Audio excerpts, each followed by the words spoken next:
Friends, welcome back to my YouTube channel. ನಾನು ನಿಮ್ಮ ಚಾಂದಿನಿ ಗೌಡ. ಎಲ್ಲರೂ ಚೆನ್ನಾಗಿದ್ದೀರಾ ಅಂತ ಅಂದ್ಕೊಂಡಿದ್ದೀನಿ. ನಾನು ಅಷ್ಟೇ ಸೂಪರ್ ಆಗಿದ್ದೀನಿ. ಸೊ ಬನ್ನಿ ಇವತ್ತಿನ ವ್ಲಾಗ್ ಸ್ಟಾರ್ಟ್ ಮಾಡೋಣ. ಆ್ಯಂಡ್ ಸ್ಟಾರ್ಟ್ ಮಾಡೋಕ್ಕಿಂತ ಮುಂಚೆ ಗೊತ್ತಲ್ಲ, ಇನ್ನೂ ನನ್ನ ಚಾನಲ್ನ ಯಾರು ಸಬ್ಸ್ಕ್ರೈಬ್ ಮಾಡಿಲ್ಲ, ಸಬ್ಸ್ಕ್ರೈಬ್ ಮಾಡಿ, ಲೈಕ್ ಮಾಡಿ ಆ್ಯಂಡ್ ಶೇರ್ ಮಾಡಿ ಅಂತ ಹೇಳ್ತಾ ಇವತ್ತಿನ ವ್ಲಾಗ್ ಸ್ಟಾರ್ಟ್ ಮಾಡೋಣ. ಇದು ಸ್ವಲ್ಪ ಬೇಗ ಬಂತು ಅಷ್ಟೇ. ಇದೊಂದು ಮಾತ್ರ ಬೇಗ ಬಂತು. ಆಗಲೇ ಇಷ್ಟು ದಪ್ಪ ಆಗಿದೆ ಮಾವಿನಕಾಯಿ. ಪಾಪ ಯೂಟ್ಯೂಬಲ್ಲಿ ಯಾರೋ ಕಮೆಂಟ್ ಹಾಕಿದ್ರು, ಅಂದರೆ ಪ್ರೆಗ್ನೆಂಟು ನಾನಿವಾಗ, ನನಗೆ ಮಾವಿನಕಾಯಿ ನೋಡಿ ಆಸೆ ಆಯಿತು ಅಂತ. ಅದಕ್ಕೆ ಇಲ್ಲೇ ಎಲ್ಲರೂ ಅಕ್ಕಪಕ್ಕ ಇದ್ಬಿಟ್ಟಿದ್ರೆ ಕೊಟ್ಟು ಕಳಿಸ್ತಿದ್ದೆ, ಇರೋದೇ ಇಕ್ಕಿತ್ತು. ಬಟ್ ಅವರೆಲ್ಲ ದೂರ ಇರೋದಂತೆ. ನಾನು ಎಲ್ಲಿ ಮೊದಲೇ ಮಾವಿನಕಾಯಿ ನನಗೆ ಜಾಸ್ತಿ ಇಷ್ಟನಾ.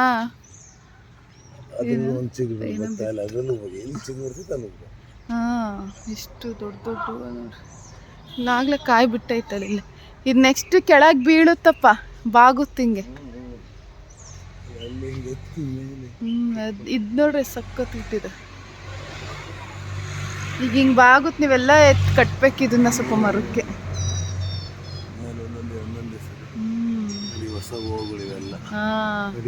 ಮೇಲ್ಗಡೆ ಎಲ್ಲಿ ಚಿಗುರ್ತಾ ಇದ್ದಾವೆ ಅಲ್ಲೆಲ್ಲ ಹೂವು ಆಗ್ತಾ ಇದೆ.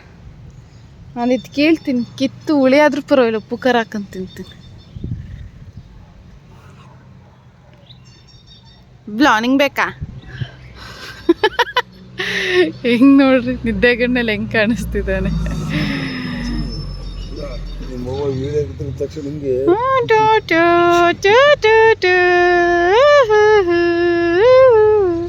ನನ್ನ ಮುಖ ಸಪೋರ್ಟ್ ಮಾಡ್ತಾನೆ ವಿಡಿಯೋಗೆ. ಹಾಯ್ ಹಾಯ್ ಮಾಡು. ಹಾಯ್ ಫ್ರೆಂಡ್ಸ್, ಹಾಯ್ ಫ್ರೆಂಡ್ಸ್ ಮಾಡಲ್ವಾ? ಸ್ಟಾಪ್ ಮಾಡ್ತೀನಿ.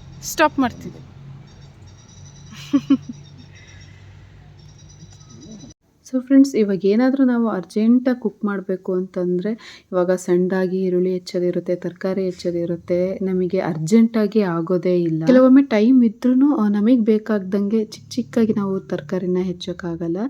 ಹಾಗಾಗಿ ನಾನು ಅಗರೋ ಬ್ರ್ಯಾಂಡ್ನ ಮಿನಿ ಎಲೆಕ್ಟ್ರಿಕ್ ಚಾಪರ್ನ ತರಿಸಿದ್ದೀನಿ. ಇದು ಚಾರ್ಜಬಲ್ ಎಲೆಕ್ಟ್ರಿಕ್ ಚಾಪರ್ ಆಗಿದೆ. ಇದ್ರ ಕ್ಯಾಪ್ನ ಟಾಪಲ್ಲಿ ಸ್ವಿಚ್ ಬಟನ್ ಇರುತ್ತೆ, ಹಾಗೆ ಚಾರ್ಜಿಂದು ಲೈಟ್ ಇಂಡಿಕೇಟರ್ ಇರುತ್ತೆ. ಇನ್ನು ಬಾಟಮ್ ಬೌಲ್ ಥರ ಇರುತ್ತೆ. ಸೊ ಇದರಲ್ಲಿ ಮೇನ್ ಚಾಪ್ ಮಾಡುವಂತಹ ಬ್ಲೇಡ್ಸ್ಗಳಿರುತ್ತೆ. ಇದು ತುಂಬ ಶಾರ್ಪ್ ಆಗಿರೋದ್ರಿಂದ ಎಂಥ ಗಟ್ಟಿ ಐಟಮ್ಸ್ ನೀವು ಹಾಕಿದ್ರೂ ಇದು ಚಾಪ್ ಮಾಡಿಕೊಡುತ್ತೆ ನಮಗೆ.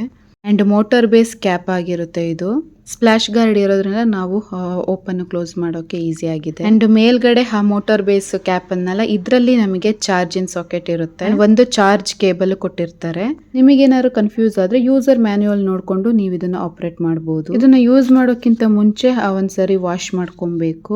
ನೆಕ್ಸ್ಟ್ ನಾವಿವಾಗ ಯಾವ ಐಟಮ್ಸ್ ನ ಚಾಪ್ ಮಾಡ್ತೀವಿ ಅದನ್ನ ಒಂದು ನಾರ್ಮಲ್ ಒಂದು ದಪ್ಪ ಪೀಸ್ ಮಾಡ್ಕೊಂಡು, ಆಮೇಲೆ ಅದಕ್ಕೆ ಎಷ್ಟು ಹಿಡಿಯುತ್ತೆ ಅಷ್ಟು ನಾವು ಈ ಒಂದು ಬೌಲಿಗೆ ಹಾಕ್ಬಿಟ್ಟು ಜಸ್ಟ್ ಒಂದು ಬಟನ್ ನಾವು ಪ್ರೆಸ್ ಮಾಡಿದ್ರೆ ಸಾಕು. ಒಂದು 15 ಸೆಕೆಂಡ್ ಅಷ್ಟೇ ಟೈಮ್ ಇತ್ತು ತಗೊಳ್ಳೋದು. ಅಷ್ಟರಲ್ಲಿ ಇದು ನಮಗೆ ಬೇಕಾದ ಒಂದು ಸೈಜ್ ಅಲ್ಲಿ ನಮಗೆ ವೆಜಿಟೇಬಲ್ಸ್ ಗಳನ್ನೆಲ್ಲ ಚಾಪ್ ಮಾಡಿಕೊಡುತ್ತೆ. ನೀವು ಬರೀ ಸಣ್ಣದಾಗಿ ಅಂತಲ್ಲ, ಇವಾಗ ನಾರ್ಮಲ್ ಸ್ವಲ್ಪ ದಪ್ಪಾಗಿ ಬೇಕು ಅಂದ್ರೂ ನೀವು ಆ ಒಂದು ಸೈಜಿಗೆ ಚಾಪ್ ಮಾಡಬಹುದು. ತುಂಬಾ ಅಂದ್ರೆ ತುಂಬಾ ಚೆನ್ನಾಗಿದೆ ಈ ಪ್ರಾಡಕ್ಟ್ ಅಂತೂ. ಇವಾಗ ಕ್ವಿಕ್ ಆಗಿ ನಾವೇನಾದ್ರು ಸಲಾಡ್ ಮಾಡಬೇಕು, ಅವ್ರು ಏನಾದ್ರು ಆಮ್ಲೆಟಿಗೆ, ಇವಾಗ ಈರುಳ್ಳಿ ಚಾಪ್ ಮಾಡಕ್ಕೆ, ಎಲ್ಲದಕ್ಕೂ ಅಷ್ಟೇ ಸೂಪರ್ ಪರ್ಫೆಕ್ಟ್ ಅಂತ ಹೇಳ್ಬೋದು. ಬೌಲ್ ಕೆಪಾಸಿಟಿ 250 ml ಆಗಿರುತ್ತೆ, ಹಾಗೆ ಇದು 30 ವ್ಯಾಟ್ ಕನ್ಸ್ಯೂಮ್ ಮಾಡುತ್ತೆ. ಎಲ್ಲ ಚಾಪ್ ಮಾಡಾದ್ಮೇಲೆ ಇದು ಸಪರೇಟ್ ಆಗಿ ನಾವು ರಿಮೂವ್ ಮಾಡಿಕೊಂಡು ಇದನ್ನ ಕ್ಲೀನ್ ಮಾಡಬೇಕು. ಬೌಲ್ ಅಂಡ್ ಬ್ಲೇಡ್ ನ ನಾವು ವಾಶ್ ಮಾಡಬಹುದು. ಮೋಟರ್ನ ನಾವು ಹಾಗೆ ಡ್ರೈ ಕ್ಲಾತ್ ಅಲ್ಲಿ ಅದನ್ನ ಒರೆಸ್ಬೇಕು ಅಷ್ಟೇ. ಅಂಡ್ ಚಾರ್ಜ್ ಡೌನ್ ಆದಾಗ ಮತ್ತೆ ನಾವು ಇದನ್ನ ಚಾರ್ಜ್ ಮಾಡಿಕೊಂಡು ಯೂಸ್ ಮಾಡಬಹುದು. ನನ್ಗನ್ಸ್ದಂಗೆ one of the best product ಅಂತ ಹೇಳ್ಬೋದು ಕಿಚನ್ಗೆ. ಸೊ ಈ ಪ್ರಾಡಕ್ಟ್ನ ಲಿಂಕ್ನ ನಾನು ಡಿಸ್ಕ್ರಿಪ್ಷನಲ್ಲಿ ಕೊಟ್ಟಿರ್ತೀನಿ. ಯಾರಿಗಾರು ಇಷ್ಟ ಆದರೆ ಡಿಸ್ಕ್ರಿಪ್ಷನ್ ಚೆಕ್ ಮಾಡಿ ಪ್ರಾಡಕ್ಟ್ನ ಬೈ ಮಾಡಿ. ಸೊ ಫ್ರೆಂಡ್ಸ್, ಮೂಡಿಗೆರೆಗೆ ಹೋಗಿ ಬಂದು ಆಲ್ಮೋಸ್ಟ್ 1.5 months 2 months ಆಗ್ತಾ ಬಂತು.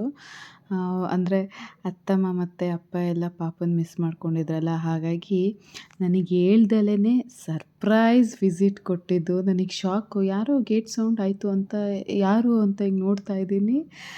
ಅಪ್ಪ ಮತ್ತು ಅತ್ತಮ್ಮ ಎಂಟ್ರಿ. ಸೊ ಸಖತ್ತು ಶಾಕ್ ಆ್ಯಂಡ್ ಸರ್ಪ್ರೈಸ್ ಆಗಿತ್ತು ಅವರು ಬಂದಿದ್ದು. ಇವತ್ತು ರಂಗೇನಹಳ್ಳಿಲಿ ನಮ್ಮತ್ತೆ ನಳಪಾಕ ಸರ್ಪ್ರೈಸ್ ಆಗಿ ವಿಸಿಟ್ ಕೊಟ್ಬಿಟ್ಟು ಕೊನೆಗೆ ಅಡುಗೆನೂ ನಮ್ಮ ಅತ್ತೆನೇ ಮಾಡಿಕೊಡ್ತಿದ್ದಾರೆ. ಇದು ಮೂಡಿಗೆರೆದಲ್ಲಿ ತಿಂದು ಟೇಸ್ಟು ತುಂಬ ದಿನ ಆಗಿದೆ. ಆ್ಯಕ್ಚುಲಿ ನಮ್ಮ ಅತ್ತಮ್ಮ ನಾನ್ ವೆಜ್ ಸ್ಪೆಷಲಿಸ್ಟು. ಎಲ್ಲದೂ ಅಷ್ಟೇ ಸಖತ್ತಾಗಿ ಮಾಡ್ತಾರೆ. ಚಿಕನ್ ಡ್ರೈ ಒಂದು ರೆಡ್ ಕಲರ್ ಮಾಡ್ತಾರೆ, ಸಖತ್ತಾಗಿರುತ್ತೆ ರೊಟ್ಟಿಗೆ ಕಡುಬಿಗೆ ಎಲ್ಲ.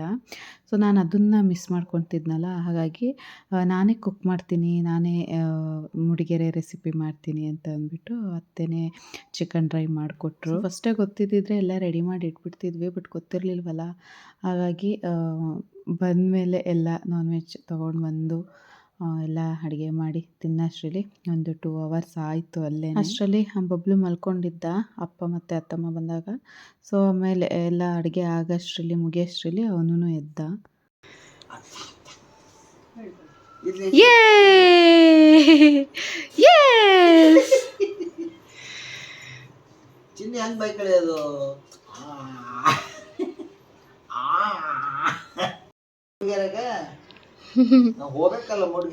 ರೈಟ್. ಈ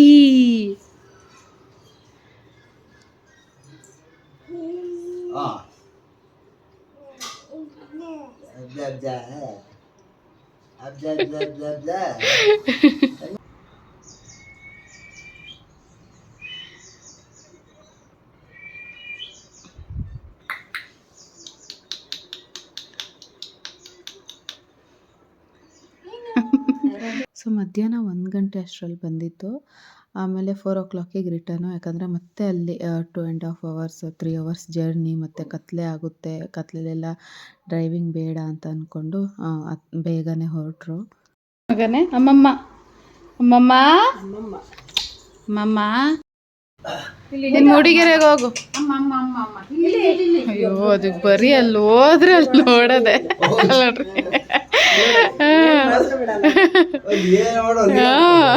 ಅಲ್ಲಿಗೆ ಹೋಗೋದು.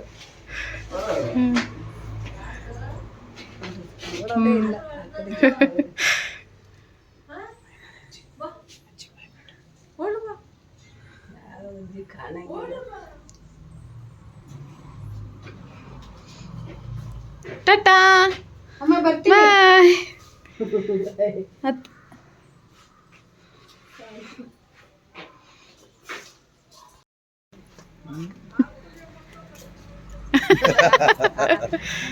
ಹಾಲು ಕುಡಿಯೋ ಮಕ್ಳನ್ನ ಕರ್ಕೊಂಡು ಹೋಗ್ತಾರ ಅಂತೈತೆ ಅಂದರೆ ಅವನೊಬ್ಬನೇ ಅನ್ಕಂಟು.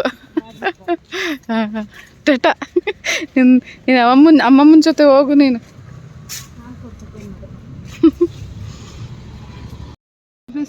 God bless you. ಹಾಂ ಸರಿಯಪ್ಪ. ಹಾಂ ಬಾಯಪ್ಪ. ಹಾಂ ಹೋಗ್ತೀನಿ ಅಂತನಾ?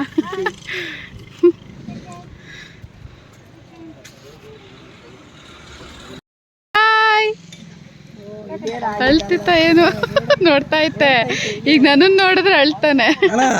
ನೀವು ಹೋಗ್ರಿ, ಹಂಗೆ ಹೋಗಿ ಹಿಂಗೆ ಬರ್ರಿ, ನಮ್ಗೆ ಈಸ್ಕತ್ತೀನಿ ಹೋಗಿ. ಬಾಯ್ ಬಬ್ಲು. ಓಯ್ ಬಬ್ಲು ಬಾಯ್ ಟಾಟಾ. ಕ್ಯಾರೆ ಅಂತಿಲ್ಲ. ಸೊ ಫ್ರೆಂಡ್ಸ್, ನಾನು ನಿಮಗೆ ಲಾಸ್ಟ್ ಟೈಮು ರಾಗಿ ಸೇರಿಗೆ ಏನೇನು ಐಟಮ್ಸ್ಗಳು ಹಾಕಿದ್ದೆ ಅಂತೆಲ್ಲ ತೋರಿಸಿದ್ದೆ. ಸೊ ಇವಾಗ ಅದು ನಾರ್ಮಲ್ಲಾಗಿ ಪಾಪು ಚೆನ್ನಾಗಿ ತಿಂತಾ ಇದ್ದಾನೆ, ಏನು ಪ್ರಾಬ್ಲಮ್ ಇಲ್ಲ, ಇಡಿಸ್ತು. ಸೊ ಅದನ್ನು ಈಗ ಮತ್ತೆ ನೆಕ್ಸ್ಟ್ ಖಾಲಿ ಆದಮೇಲೆ ಮತ್ತೆ ಸ್ವಲ್ಪ ಜಾಸ್ತಿ ಕ್ವಾಂಟಿಟಿಲಿ ಮಾಡಿಸ್ಬೇಕು. ಅದೇ ಥರ ಈಗ ಮಾರ್ನಿಂಗ್ ಮೀಲ್ಸಿಗೆ ಅವನಿಗೆ ರಾಗಿ ಸರಿ ಆಯಿತು. ನಾನು ನೈಟ್ ಹೊತ್ತು ಅವನಿಗೆ ನಾರ್ಮಲ್ ಶಾಪಲ್ಲಿ ಸಿಗೋ ಸೆರ್ಲಾಕ್ ತಿನ್ನಿಸ್ತಾ ಇದ್ದೆ. ಬಟ್ ಇವಾಗ ಬೇಡ, ಹೋಮ್ ಮೇಡೇ ಮಾಡೋಣ ಆ ಸೆರ್ಲಾಕ್ನು ಅಂತ ಅಂದ್ಕೊಂಡು ಅಕ್ಕಿ ಸೆರ್ಲಾಕ್ನ ಇವಾಗ ಮಾಡ್ತಾಯಿದ್ದೀನಿ. ಸೊ ಇದರಲ್ಲಿ ಯಾವುದೇ ಥರದ್ದು ಮೊಳಕೆ ಕಟ್ಟಿದ ಕಾಳುಗಳನ್ನ ಹಾಕ್ತಿಲ್ಲ ನಾನು. ಆ್ಯಂಡ್ ಕೆಲವರು ಈ ಅಕ್ಕಿ ಸೆರಿ ಬದಲು ನಾರ್ಮಲ್ಲು ಅನ್ನನೇ ಸ್ವಲ್ಪ ಚೆನ್ನಾಗಿ ಗ್ರೈಂಡ್ ಮಾಡಿಕೊಂಡು ಸ್ಮ್ಯಾಶ್ ಮಾಡಿ ತುಪ್ಪ ಎಲ್ಲ ಹಾಕು ತಿನ್ನಿಸ್ತಾರೆ. ನಾನು ಬಟ್ ಇದೊಂದು ಟ್ರೈ ಮಾಡೋಣ ಅಂತ ಅಂದ್ಬಿಟ್ಟು ಮುಂದಕ್ಕೆ ಅದೆಲ್ಲ ತಿನ್ಸೋದಿದ್ದೆ ಅಲ್ವಾ. ಸೊ ಇವಾಗ ಸ್ವಲ್ಪ ಎಲ್ಲ ಪ್ರೋಟೀನ್ ಬಟ್ ಇವಾಗ ಸ್ವಲ್ಪ ಅವನಿಗೆ ಜಾಸ್ತಿ ವಿಟಮಿನ್ಸು ಮತ್ತು ಎಲ್ಲ ಪ್ರೋಟೀನ್ಸ್ ಎಲ್ಲ ಬೇಕಲ್ವಾ, ಹಾಗಾಗಿ ನಾನು ಇದೆಲ್ಲ ಇನ್ಸ್ಟಾಗ್ರಾಮಲ್ಲೇ ನೋಡಿದ್ದು. ಬಟ್ ನಾನು ಏನೇ ಟ್ರೈ ಮಾಡೋದಿದ್ರು ಜಾಸ್ತಿ ಅಂದರೆ ತುಂಬ ಕ್ವಾಂಟಿಟಿಲಿ ನಾನು ಮಾಡಲ್ಲ. ಹಾಗಾಗಿ ಬರೀ ಇಲ್ಲಿ 1 ಕಪ್ ಮಾತ್ರ ನಾನು ಅಕ್ಕಿ ತೊಗೊಂಡಿದ್ದೀನಿ. ಆ್ಯಂಡ್ ಇನ್ನೊಂದು ಏನು ಅಂತಂದರೆ, ಇದು ನಮ್ಮ ಅಜ್ಜಿಯವರ ಗದ್ದೆಯಲ್ಲಿ ಬೆಳೆದಿರುವಂತಹ ಅಕ್ಕಿ, ಸೊ ಆರ್ಗ್ಯಾನಿಕ್. ಹಾಗಾಗಿ ಅದೊಂದು ಸ್ವಲ್ಪ ಖುಷಿ ಇದೆ, ಪಾಪುಗೆ ಬೇರೆ ಅಂಗಡಿ ಅಕ್ಕಿಗಳನ್ನ ಹಾಕ್ತಿಲ್ಲ ಅಂತ. ಬಟ್ ಏನೂ ಮಾಡೋಕ್ಕಾಗಲ್ಲ, ಇದಿಲ್ಲ ಅಂದಿದ್ರೆ ನಾನು ಯಾವುದು ರೈಸ್ ಇರುತ್ತೆ ಅದರಲ್ಲೇ ಮಾಡ್ತಿದ್ದೆ. ಬಟ್ ಇವಾಗ ಬೆಳೆದಿರೋದ್ರಿಂದ ಅಕ್ಕಿ ಹಾಕ್ತಿದ್ದೀನಿ. ಸೊ ಅದಕ್ಕೆ ಇದು 1 ಕಪ್ಪಷ್ಟು ಅಕ್ಕಿ ತೊಗೊಂಡಿದ್ದೀನಿ. ಇದು 1/4 ಕಪ್ಗಿಂತ ಸ್ವಲ್ಪ ಕಮ್ಮಿನೇ ಹೆಸರುಬೇಳೆ ತೊಗೊಂಡಿದ್ದೀನಿ. ಇದು 1/4 ಕಪ್ ತೊಗೊಂಡಿದ್ದೀನಿ, ಮೈಸೂರು ದಾಲ್, ಇದು ರೆಡ್ ಕಲರು. ಆಮೇಲೆ 1 2 ಸ್ಪೂನು ಕಡಲೆಬೇಳೆ ತೊಗೊಂಡಿದ್ದೀನಿ. ಇದಕ್ಕೆ ನಾನು ಶೇಂಗಾನು ಇಷ್ಟು ಶೇಂಗಾ ತೊಗೊಳ್ತಿದ್ದೀನಿ, 1 2 ಸ್ಪೂನ್ ಅಷ್ಟಿದೆ ಅಷ್ಟೇ. ಯಾಕಂದರೆ 1 ಕಪ್ ಅಕ್ಕಿ ಮಾಡ್ತಿರೋದಷ್ಟಲ್ವ. ಯಾಕಂದರೆ ಮಗು ಗಿಡ್ಸುತ್ತೋ ಇಲ್ವೋ, ವಾಮಿಟ್ ಮಾಡೋದಿರುತ್ತೆ, ಕೆಲವೊಂದು ಸರಿ ಮಕ್ಳುಗಳು ತಿನ್ನಲ್ಲ ಇಷ್ಟ ಆಗ್ದಲೇ. ಸೊ ತುಂಬ ಜಾಸ್ತಿ ಕ್ವಾಂಟಿಟಿಲಿ ಮಾಡಿಕೊಂಡು ಅದನ್ನು ವೇಸ್ಟ್ ಮಾಡೋದಕ್ಕಿಂತ ಹೀಗೆ ಮನೆಯಲ್ಲೇ ಸ್ವಲ್ಪ ಮಾಡಿ ಮಗು ಗಿಡ್ಸಿದ್ರೆ ಅವರು ಚೆನ್ನಾಗಿ ತಿಂತಿದ್ದಾರೆ ಅಂದರೆ ಬೇಕಿದ್ರೆ ನಾವು ಜಾಸ್ತಿ ಕ್ವಾಂಟಿಟಿಲಿ ಮಾಡಿಸ್ಬೋದು. ಹಾಗಾಗಿ ನಾನು ಇಷ್ಟರಲ್ಲೇ ಮಾಡ್ತಿದ್ದೀನಿ. ಆ್ಯಂಡ್ ಇವಾಗ ಇಷ್ಟು ಏನಿದೆ ಈ 4 ಐಟಮ್ನ ನಾನು ಫಸ್ಟು ನೀರಲ್ಲಿ ಚೆನ್ನಾಗಿ ವಾಶ್ ಮಾಡಿಕೊಂಡು ಬಿಸಿಲಲ್ಲಿ ಒಣಗಿಸ್ಬೇಕು. ಇನ್ನೊಂದು ಹೋಮ್ ಮೇಡ್ ಸೆರೆಲಾಕ್ ಅಂತಲೂ ಮಾಡ್ತಾರೆ. ಅಂದರೆ ಈಗ ನಾನು ಮಾಡ್ತಿರೋದು ಅಕ್ಕಿ ಸೆರಿ, ಇದು ಸೆರೆಲಾಕ್ ಬದಲು ಅಕ್ಕಿ ಸೆರಿ ಕೊಡಬೇಕಂತ. ಆ್ಯಂಡ್ ಹೋಮ್ ಮೇಡ್ ಸೆರೆಲಾಕ್ ಅಂತಲೂ ಮಾಡ್ತಾರೆ. ಸೊ ಇದಕ್ಕೇನು ಅಂದರೆ ಮಕಾನ ಮತ್ತು ಅವಲಕ್ಕಿ ಮತ್ತು ಡ್ರೈ ಫ್ರೂಟ್ಸ್ಗಳು ಹಾಕಿದ್ದೆ. ಬಟ್ ಇಷ್ಟನ್ನೇ ಕೊಡೋದು ನನಗೆ ಯಾಕೋ ಬೇಡ ಅಂತ ಅನ್ನಿಸ್ತು. ಯಾಕಂದರೆ ಡ್ರೈ ಫ್ರೂಟ್ಸ್ಗಳು ಡಾಕ್ಟರ್ಸ್ ಎಲ್ಲ 10 ಮಂತ್ಸ್ ಮೇಲೆ ಕೊಡಬೇಕು, ಅವ್ರು 1 ಇಯರ್ ಮೇಲೆ 1 ಇಯರ್ ತನಕ ಬೇಡ ಅಂತ ಅಂತಾರೆ. ನಾವುಗಳು ಗೊತ್ತಲ್ಲ, ಉತ್ತುತ್ತೆ ಎಲ್ಲ 3 ಮಂತ್ಸಿಂದಲೇ ಸ್ಟಾರ್ಟ್ ಮಾಡಿರ್ತೀವಿ. ಬಟ್ ನಮ್ಮ ಬಬ್ಲುಗೆ ನಾವೆಲ್ಲ ಕೊಟ್ಟಿಲ್ಲ, ಅವನು ಉತ್ತುತ್ತೆ ಎಲ್ಲ ಜಾಸ್ತಿ ತಿನ್ನಲಿಲ್ಲ. ಸೊ 4.5 ಮಂತ್ಸ್ 5 ಮಂತ್ಸಿಂದ ಸ್ವಲ್ಪ ಉತ್ತುತ್ತೇನು ಕೊಟ್ಟಿದ್ದು ನಾವು ಅವನಿಗೆ. ಇವಾಗ ರಾಗಿ ಸೇರಿಗೆ ಸ್ವೀಟಿಗೆ ನಾವು ಕಲ್ ಸಕ್ಕರೆ ಆಗಲಿ, ಬೆಲ್ಲದ ಆರ್ಗ್ಯಾನಿಕ್ ಬೆಲ್ಲ ಹಾಕ್ತಾರೆ, ಅದನ್ನೆಲ್ಲ ನಾವೇನು ಹಾಕ್ತಾ ಇಲ್ಲ. ಅವನಿಗೆ ಡೇಟ್ಸ್ದೇ ನಾವು ಸ್ವೀಟ್ನೆಸ್ಸಿಗೆ ಡೇಟ್ಸ್ ಹಾಕ್ತಾ ಇದ್ದೀವಿ ಅಷ್ಟೇ ರಾಗಿ ಸೇರಿಗೆ. ಹಾಗಾಗಿ ಒಂದೊಂದು ಸರಿ ಏನಾದರೂ ಪ್ಯೂರಿ ಏನಾದರೂ ಮಾಡಿದ್ರೆ ಅದಕ್ಕೆ ನಾನು ಈ ಪೌಡರ್ ಹಾಕ್ತಿದ್ದೀನಿ ಹೊರತು ಫುಲ್ಲು ಇದೇ ಪೌಡರ್ನ ನಾನು ಪಾಪಕ್ಕೆ ಕೊಡ್ತಾ ಇಲ್ಲ. ಆ್ಯಂಡ್ ಇದಕ್ಕೆ ನಾನು ನೋಡಿದ್ದು ಏನು ಅಂತ ಅಂದರೆ ಓಟ್ಸು ಮತ್ತು ಅವಲಕ್ಕಿ ಮತ್ತು ಮಕಾನ ಇಷ್ಟು ಮತ್ತು ಡ್ರೈ ಫ್ರೂಟ್ಸು ಇಷ್ಟನ್ನು ಹಾಕಿ ಹೋಮ್ ಮೇಡ್ ಸೆರೆಲಾಕ್ ಮಾಡ್ಬೋದು ಅಂತ ಅಂತಾರೆ. ಬಟ್ ನಾನು ಅದು ಈಗಲೇ ಬೇಡ, ಅವನಿಗೆ 10 ಮಂತ್ಸ್ ಆರ್ 11-12 ಈ ಥರ ಒಟ್ಟು ಮೋರ್ ದೆನ್ 10 ಮಂತ್ಸ್ ಆದಮೇಲೆ ಬೇಕಿದ್ರೆ ಅದನ್ನು ಟ್ರೈ ಮಾಡೋಣ ಅಂದ್ಕೊಂಡು ನಾನು ಕೊಟ್ಟಿಲ್ಲ. ಈ ಥರ ಒಂದು ಸಪ್ರೇಟಾಗಿ ಡ್ರೈ ಫ್ರೂಟ್ಸ್ ಎಲ್ಲ ಹಾಕೊಂಡು ಪೌಡರ್ ಮಾಡಿ ಇಟ್ಕೊಂಡಿದ್ದೀನಿ. ಏನಾದ್ರು ಪ್ಯೂರಿ ಮಾಡುವಾಗ ಅವರು ಒಂದೊಂದ್ಸರಿ ರಾಗಿ ಸೇರಿಗೆ ಈ ಥರ ಅವನಿಗೆ ಟೇಸ್ಟ್ ಸ್ವಲ್ಪ ಬೇರೆ ತಿನ್ನಿಸ್ಬೇಕು ಅಂದಾಗ ಇದು 1 ಸ್ಪೂನ್ ಹಾಕ್ತೀನಿ ಅಷ್ಟೇ. ಇದು ಇವಾಗ ಸ್ವಲ್ಪನೇ ಮಾಡ್ಕೊಂಡಿದ್ದು, ಇದನ್ನು ಅಷ್ಟೇ, ಇದು ಖಾಲಿ ಆಗ್ತಾಯಿದೆ. ಆ್ಯಂಡ್ ಈ ಒಂದು ಅಕ್ಕಿ ಸರಿಗೆ ನಾನು ಮಕಾನ ಮತ್ತು ಡ್ರೈ ಫ್ರೂಟ್ಸ್ ಎಲ್ಲ ಸ್ವಲ್ಪ ಮಿಕ್ಸ್ ಮಾಡ್ತೀನಿ. ಸೊ ಮುಂದಕ್ಕೆ ತೋರಿಸ್ತೀನಿ. ಫಸ್ಟು ಇಷ್ಟನ್ನು ನಾನು ಇವಾಗ ವಾಶ್ ಮಾಡಿಕೊಂಡು ಬಿಸಿಲಿಗೆ ಒಣಗಾಕ್ತೀನಿ. ಸೊ ಫ್ರೆಂಡ್ಸ್, ಡ್ರೈ ಫ್ರೂಟ್ಸಲ್ಲಿ ನಾನು ಸ್ವಲ್ಪ ಅಂದರೆ 1/4 ಬಟ್ಲಷ್ಟು ವಾಲ್ನಟ್ಸು, ಆಲ್ಮಂಡು ಮತ್ತು ಕ್ಯಾಶ್ಯೂ 3 ನಾನು ಸೇಮ್ ಕ್ವಾಂಟಿಟಿಯಲ್ಲಿ ತೊಗೊಂಡಿದ್ದೀನಿ. ನೆಕ್ಸ್ಟು ಇಲ್ಲಿ ಕವರಲ್ಲಿ ಕಾಣಿಸ್ತಿದೆಯಲ್ಲ, ಇದೊಂದು 50 ಗ್ರಾಮ್ ಇರ್ಬೋದು. ಇಷ್ಟು ಮಕಾನ ನಾನು ಫಸ್ಟ್ ಡ್ರೈ ಮಾಡ್ಕೊತಾ ಇದ್ದೀನಿ.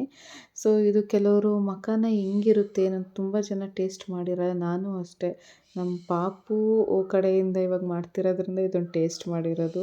ಇಲ್ಲಿವರೆಗೂ ನಾನು ಟೇಸ್ಟ್ ಮಾಡಿರಲಿಲ್ಲ. ಸೇಮ್ ನಾವು ಮಂಡಕ್ಕಿ ಎಲ್ಲ ತಿಂತೀವ, ಎಲ್ಲ ಸೇಮ್ ಅದೇ ಟೇಸ್ಟ್ ಇರುತ್ತೆ. ಯಾರ್ಯಾರು ನೋಡ್ತಿದ್ರೆ ಮಕಾನ ಹೆಂಗಿರುತ್ತೆ ಅಂತ ಅನಿಸಿದ್ರೆ ಸೇಮ್ ನಾವು ಮಂಡಕ್ಕಿ ಪೂರಿ ತಿಂತೀವಲ್ಲ, ಖಾರ ಮಂಡಕ್ಕಿ ಹಂಗೆ ಇರುತ್ತೆ, ಇನ್ನೇನು ಚೇಂಜಸ್ ಇಲ್ಲ. ಬಟ್ ಹೆಲ್ತಿಗೆ ಅದು ತುಂಬ ಒಳ್ಳೆಯದು ಇದು ಮಕಾನ, ವೆಯ್ಟ್ ಗೇನು ಮಕ್ಳುಗಳಿಗೆಲ್ಲ. ಆ್ಯಂಡ್ ನಮಗೂ ಹೆಲ್ದಿ ಸ್ನ್ಯಾಕ್ಸ್, ಬೇರೆ ಏನೇನೋ ಸ್ನ್ಯಾಕ್ಸ್ ತಿನ್ನೋದಕ್ಕಿಂತ ಇದು ಮತ್ತು ಪಾಪ್ಕಾರ್ನ್ 2 ಹೆಲ್ದಿ ಸ್ನ್ಯಾಕ್ಸ್ಗಳು. ಸೊ ನೋಡಿದ್ರಲ್ಲ, ಇಷ್ಟನ್ನು ಸಪ್ರೇಟಾಗಿ ಡ್ರೈ ಮಾಡಿಕೊಂಡು ಆಮೇಲೆ ಇವಾಗ ತೊಳೆದ್ಬಿಟ್ಟು ಒಣಗಿಸ್ಕೊಂಡಿದ್ನಲ್ಲ ಅಕ್ಕಿ ಬೇಳೆ ಎಲ್ಲ, ಅದನ್ನು ಅಷ್ಟೇ ಸ್ವಲ್ಪ ಬಿಸಿ ಮಾಡಿಕೊಂಡು ಇಷ್ಟನ್ನು ಇವಾಗ ಪೌಡ್ರ್ ಮಾಡಿದ್ದೀನಿ. ಆ್ಯಂಡ್ ಅದ್ರ ಜೊತೆಗೆ ಸ್ವಲ್ಪ ನಾನು ಜೀರಿಗೆ ಹಾಕಿದ್ದೀನಿ. ಬಟ್ ನಿಮಗೆ ಮೆನ್ಷನ್ ಅಂದರೆ ತೋರ್ಸೋಕ್ಕಾಗಲಿಲ್ಲ, ಹಾಗಾಗಿ ಇಲ್ಲಿ ಮೆನ್ಷನ್ ಮಾಡ್ತಿದ್ದೀನಿ. ಆ್ಯಕ್ಚುಲಿ ನಾನು ಮಿಕ್ಸಿಯಲ್ಲಿ ಮನೇಲಿ ಮಾಡ್ಕೊಂಡಿರೋದ್ರಿಂದ ಅಷ್ಟೊಂದು ತುಂಬ ನೈಸ್ ಇರಲಿಲ್ಲ ಪೌಡರು, ಸ್ವಲ್ಪ ಅಕ್ಕಿ ತೆರಿ ಥರ ಇತ್ತು. ಆ್ಯಂಡ್ ಹೇಗೆ ಅಂದರೆ ನಾವು ಇವಾಗ ಮಾಡಿದ್ರೆ ರವೆಯಲ್ಲಿ ಮಾಡ್ತೀವಲ್ಲ ಪ್ಯೂರಿ, ಆ ಥರ ಇತ್ತು, ಆ ಕನ್ಸಿಸ್ಟೆನ್ಸಿಲಿತ್ತು. ಆ್ಯಂಡ್ ಇದು ಏನು ಸ್ವೀಟ್ ಇರಲ್ಲ, ಮಕ್ಕಳುಗಳಿಗೆ ಸ್ವಲ್ಪ ಸ್ವೀಟ್ನೆಸ್ಸಾರು ಇರಬೇಕು, ಇಲ್ಲ ಸ್ವಲ್ಪ ಉಪ್ಪು ಹುಳಿ ಖಾರ ಥರ ಇರಬೇಕು, ಆವಾಗಲೇ ತಿನ್ನೋದಲ್ವ. ಬಟ್ ನಾನಿನ್ನು ಅವೇನೂ ಆ್ಯಡ್ ಮಾಡಿಲ್ಲ. ನಾನು ಇದಕ್ಕೆ ಮತ್ತೆ ಡೇಟ್ಸ್ ಏನು ಬರುತ್ತೆ, ಆ ಡೇಟ್ಸು ತೆಗೆದ್ಬಿಟ್ಟು ನಾನು ಹಾಕ್ತೀನಿ. ಇವಾಗೆಲ್ಲ ಮಾರ್ಕೆಟಲ್ಲಿ ಡೇಟ್ಸ್ ಪೌಡರ್ ಸಿಗುತ್ತೆ, ಬನಾನಾ ಪೌಡರ್ ಸಿಗುತ್ತೆ, ಸ್ವೀಟ್ನೆಸ್ಸಿಗಂತ ಹಾಕ್ಬೋದು. ಆ್ಯಂಡ್ ವೆಯ್ಟ್ ಗೇನಿಗೂ ಒಳ್ಳೆಯದು ಅದು.